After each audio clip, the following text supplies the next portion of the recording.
Hindi naman natin maitatanggi na isa sa mga pinakasikat at maimpluwensyang player sa kasaysayan ng NBA, si Allen Iverson. Naging Rookie of the Year, 4-time scoring champion, 11-time All-Star at naging League MVP.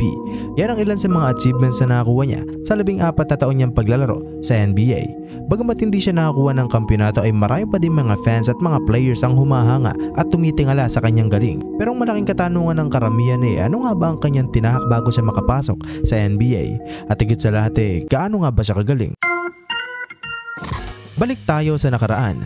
June 7, 1975 nang ipinanganak sa Hampton, Virginia si Allen Iverson. Siya ay lumaking walang ama at ang kanyang 15 anyos lamang na ina na si Ann Iverson ang nagtaguyod sa kailang pamilya. Sa kanyang paglaki ay nahilig na siya sa football at basketball. Sa katunayan noong nag-aaral siya sa Bethel High School ay na-dominate niya ang parehas na sports na ito. Pinangunahan niya tungo sa state title ang kanilang basketball team. Naging quarterback naman siya sa football at nakasungkit din ng kampyonato, dahilan kung bakit siya ang itinanghal na Virginia Player of the Year sa parehas na sports na ito. At ang matindi dito ay junior year pa lang siya noon. Isang patunay mga repa na si Iverson ay nakatadhana talaga para sa greatness. Sa kabila ng maganda niyang panibula ay pagdating ng February 14, 1993 ay merong isang insidente na kamuntikan ng wakasan ng kanyang karir bago pa ito magsimula. Sa kalagitnaan kasi ng kanilang kasiyahang magkakaibigan sa isang bowling house sa Virginia ay napatrobol ang grupo ni Allen Iverson. Nakabangga nila ang grupo ni Steve Forrest na white American. Sinabihan sila ng N-word at marami pang iba. Racial fight ang nangyari mga repa kaya naman nauwi talaga ito sa matinding bakbakan. Nagkabatuan at nagkahampasan pa nga ng upuan. Nang matapos ang gulo ay ang grupo lamang ni Allen Iverson ang dinampot at inakusahan din siya na nanakit daw di umano ng isang babae gamit ang upuan. Noong time na yun 17 pa lamang siya at ang ginawa ng prosecutor mga repa ay naghintay ng ilang buwan para siya ay mag-18 upang mahatulan siya bilang adult. Laking gulat ng partido ni Allen Iverson dahil ang hatol sa kanya ay guilty at nasintensyahan din siya ng 15 taong kulong. Kumalat ang balitang ito at nalaman ito ng isang sikat na journalist na si Tom Brokaw. Sa pananaw niya at ng karamihan ay masyadong harsh ang sentensyang ipinataw kay Allen Iverson. Kaya naman ang ginawa niya ay tinampok niya ang istoryang ito sa national news. Dahilan kung bakit nalaman at napardon agad ni Douglas Wilder na governor ng Virginia si Allen Iverson. Pagkatapos ng 4 na buwan niya sa loob ng bilangguan ay muli siyang nakalaya. Kaya naman hindi na nakakapagtaka kung bakit gano'n na lang ang utang na loob niya kay Tom Brokaw. Kung hindi niya isinapubliko ang nangyari kay Allen Iverson ay siguradong hindi na natin makikita ang double killer crossover at ang pagiging scoring machine ni Allen Iverson. Bagamat siya ay nakalaya ay ang kaakibat naman ito ay ang kanyang reputasyon bilang ex-convict.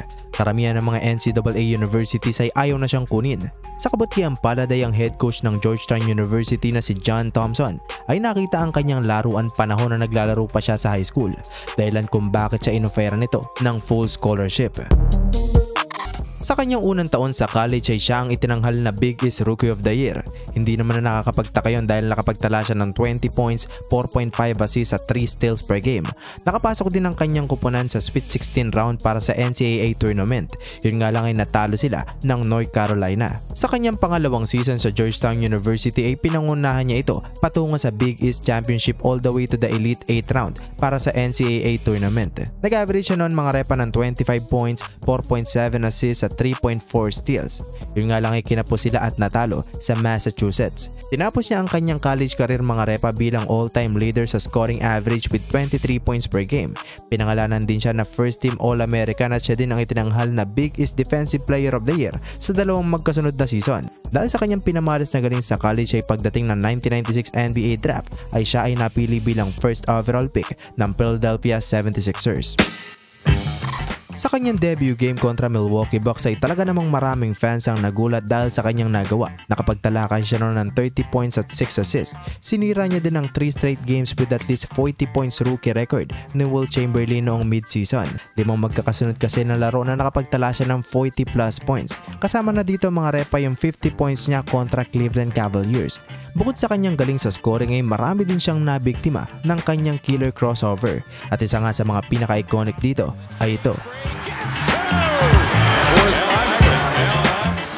Ultimo ang nag-iisang Michael Jordan at itinuturing ng karamihan na GOAT o greatest of all time ay hindi din nakaligtas sa kanyang galing.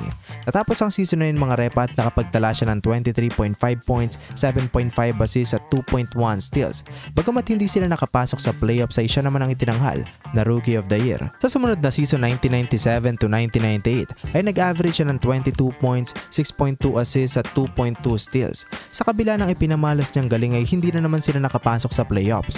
Bukod kay sa kulang sa katuwang si Allen Iverson ay lagapak din talaga ang buong team sa defensive at offensive rating. Pagpatak ng 1998 to 1999 season, dito ay pinapirma na siya ng 6-year $70.9 million max contract extension ng 76ers. Sa panahon na yun ay nagkaroon ng lockout ang NBA kung kaya't 50 games lang ang nilaro ng bawat kupunan.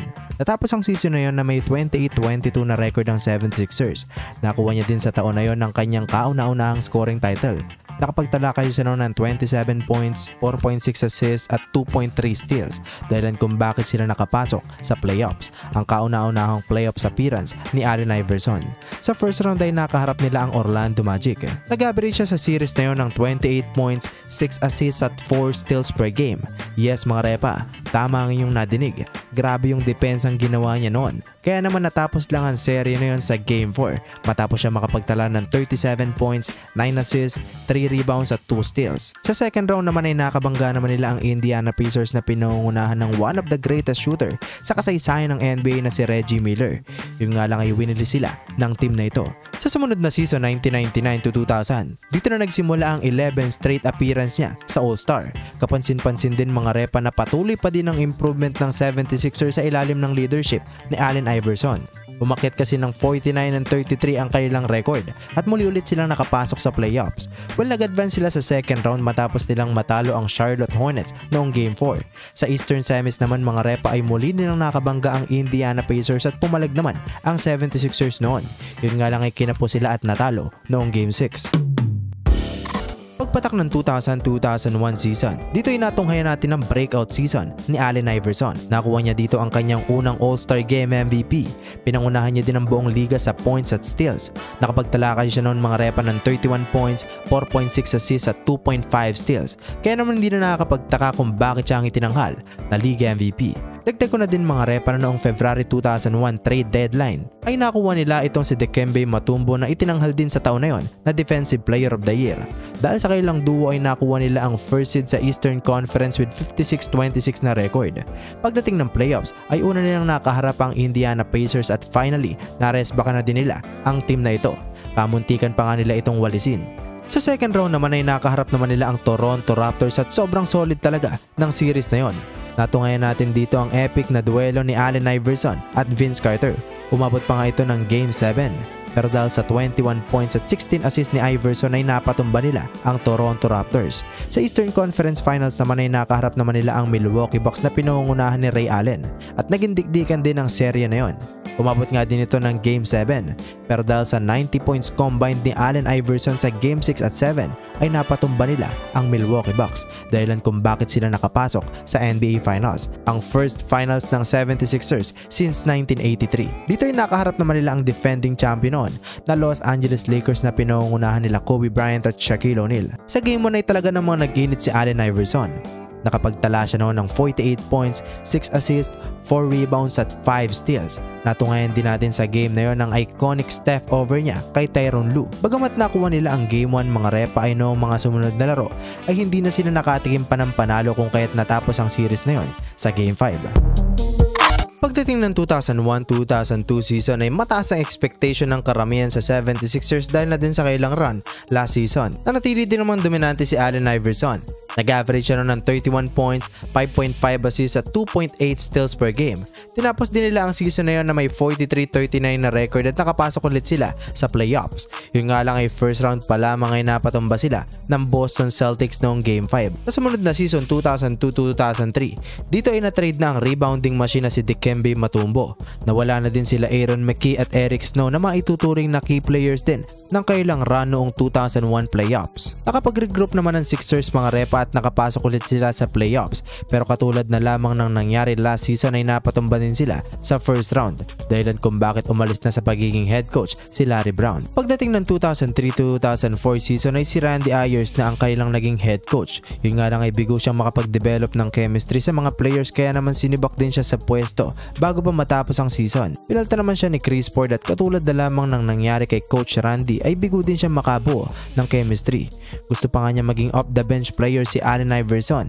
Dahil sa pangyayaring yun ay talaga namang nainsulto siya sa gustong mangyari ng kailang head coach. Kaya naman merong time na hindi na siya umattend ng practice. Meron nga ding insidente na ayaw niya nang pumasok pa sa game. Kaya naman sa season na yun ay 48 games lang siyang nakapaglaro, dahilan kung bakit hindi na sila nakapasok sa playoffs. Nang dumating ang 2004-2005 season ay nakapag-bounce back naman ng Sixers. Nakuha kasi nila sa first round draft pick si Andre Iguodala. Nadagdag din sa kailang lineup noong mid-season si Chris Webber na naging malaking tulong sa kailang team. Bukod pa doon ay unti-unti na ding umakit ang laro ni Kyle Korver at bumalik na din sa tamang pace si Allen Iverson. Nag-average siya ng mga repa ng 30.7 points, 8 assists at 2.4 steals per game, dahilan kung bakit ulit sila nakapasok sa playoffs. Sa kabila ng kailang solidong lineup ay napatumba din sila ng Detroit Pistons sa first round. Pagpatak ng 2005-2006 season ay hindi na naman sila nakapasok sa playoffs, kabila ng nag-average siya nun ng 33 points, 7.4 assists at 1.9 steals per game. Dahil sa disappointment at frustration na din ni Allen Iverson ay di umano'y nag-demand na siya ng trade sa umpisa ng 2006-2007 season na itinanggi naman niya. Kaya naman pagdating ng December 19, 2006 ay na-trade na siya papunta sa Denver Nuggets. Dito ay nakasama niya ang batang-batang si Carmelo Anthony. Nakabuo din naman sila ng decenteng chemistry, pero sa pagkakataong ito mga repa ay ang kauna-unahang beses na siya ang magiging second option sa opensa. Sa kanyang debut game ay nakapagtala siya ng 22 points at 10 assists kontra Sacramento Kings. Nag-average din siya sa season na yun ng 25 points, 7.2 assists at 1.8 steals per game na naging malaking tulong para sa Nuggets, kaya naman nakapasok sila sa playoffs. Dito ay nakalaban nila ang kupunan ng San Antonio Spurs. Nakuha naman nila ang panalo sa Game 1 matapos siya makapagtala ng 31 points at 5 assists. Yun nga lang ay noong mga sumunod na laro ay hindi na sila pinagbigyan pa ng Spurs. Well, natapos ang series na yun mga repa noong Game 5. Well, tumagal si Allen Iverson mga repa ng 3 season sa Denver Nuggets. Ngunit pagpatak ng November 3, 2008 ay binatawan din siya nito at itinarade papunta sa Detroit Pistons. Bali isang season lang siya nakapaglaro dito mga repa. Nag-average siya noon ng 17.4 points at 5 assists per game. Nang matapos ang kanyang kontrata sa Pistons ay pumirma naman siya noong September 10, 2009 ng 1-year contract sa Memphis Grizzlies at hindi niya nagustuhan ng posibleng mangyari dahil magiging coming off the bench player siya dito. Kaya naman November 7, 2009 ay umalis na lamang siya sa kupunan ng Memphis. Nagkaroon naman ng mutual agreement ang dalawang kampo, kaya naman tinerminate na lamang ng Grizzlies ang kontrata ni Iverson. Makalipas ang 3 linggo, November 30, 2009 ay laking gulat ng karamihan dahil muli siyang bumalik sa Philadelphia 76ers. Maraming natuwang mga fans dahil sa nangyari. Tinanggap niya mga repa ang 1-year non-guaranteed contract with minimum salary. Dito ay kapansin-pansin na talaga namang bumabay statistically ang kanyang nagagawa sa loob ng court. Nag-average na lamang siya ng 14 points at 4 assists per game. Well, hindi na tinapos pa ni Allen Iverson ang kanyang kontrata sa 76ers. Inanunsyo niya na hindi na siya maglalaro pa sa remaining season for personal matter. Kalaunan ay nalaman din naman ang rason bakit siya umalis sa NBA. Nagkaroon pala ng health issues ang kanyang anak dahil ng kanyang pagtalikod sa basketball. Makalipas ang 3 taon, October 30, 2013 ay opisyal na siyang nagretiro sa NBA. Well, kayo mga repa, isa din ba kayo sa humanga at napanganga sa double killer crossover at scoring machine na si Allen Iverson? Comment down below. Bali dito na nga magtatapos ang ating video. So yun lang mga repa. Peace.